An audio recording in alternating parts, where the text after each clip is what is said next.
The way this whole idea of clones came about is that I used to have this golden retriever. I loved her dearly, and she passed away in 2019.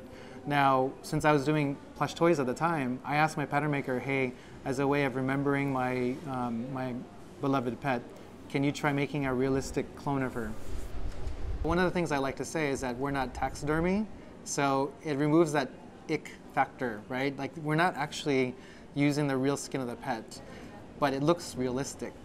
One of the things about these clones is that, you know, even though your pet isn't here anymore, just by being able to see it there in the position that it used to like sit on the couch before.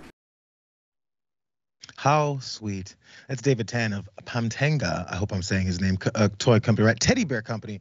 And they use customers submitted images of their sadly deceased pets and recreate a plush, stuffy version of such things so that you can have it on the couch hanging out with you just like before. It helps with a little bit of the mourning process. Let's look at a few more of the pictures of these. Maybe you can tell which one is the real Patchy. In that particular case, I mean, you know, the tongue's out a little bit more on that one, but Patchy is has been recreated. They still live on. But it's not only for deceased pets, though. You guys think this is just for these down times? It's also just maybe your current pet wants a bit of a plush animal that looks just like him or her. Here's you almost can't tell the difference. Now, by the way, you guys can probably hear the sarcasm seeping out of my voice, but it's only because I wonder how much this helps. There's another image, by the way. I like this one, too. Apparently, these Frenchies are popular with the recreation in the recreation game. I wonder how many of them attack their lookalikes there. But still, okay, so this is for folks who are mourning the loss of their pets, and I get it. I guess I've lost pets in the past throughout my life as a kid, but never actually seen like the death happen or maybe got lost and something happened here and there. But maybe I was just a cold, heartless kid. I never hung on it that long, and I get for people that do. But does this really help, Sharon?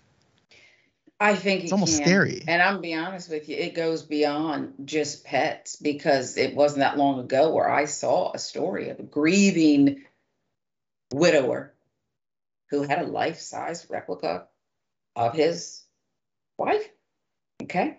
Missed her terribly, sat her on the couch, and she was right there. I don't know how old you were when you lost your pet. Mm-hmm. We lost our beloved Bailey around Christmas time. It was very hard on my daughter. I will say this, they look incredibly lifelike. And there are times with all the upkeep and everything that I would think that if in the first place we would have just perhaps cuddled with one of those, and I don't want to be insensitive, life could have been easier in some ways. I wonder, because it would scare me a little bit. Like, okay, there's times in the immediate aftermath, maybe it's been a week and you're used to your pet being there, and you go out in the middle of the night for a drink of water, and then there's this plush on the couch. You're like, oh, you know? And that may just kind of reset it. I feel like the longer you kind of get away from it, but that's just me. I'm not, again, this isn't like like you said, not a judgment on someone else to tell them how to be. But just if I saw, it's Rocket. He's right here too, actually. My dog's right here. See if he can. I don't know if he likes the conversation. He probably not, because all right. He's getting it. Come on, Sprocket. If I recreate Sprocket, I can't recreate this guy. Hey, Sprocket. He smells. I don't know if the toy company actually creates the stink factor, but the main thing that would make me always remember Sprocket is his funky behind. Thank you very much. Not the breath, though, yeah. I'm sorry for the loss, though, Sharon. I didn't know you guys have gone through that. It was tough, but it's the cycle of life. And I happen to perhaps agree with you that you want to get beyond it, but people keep pictures, ashes, all kinds of things up to remember these four-legged, wonderful loved ones.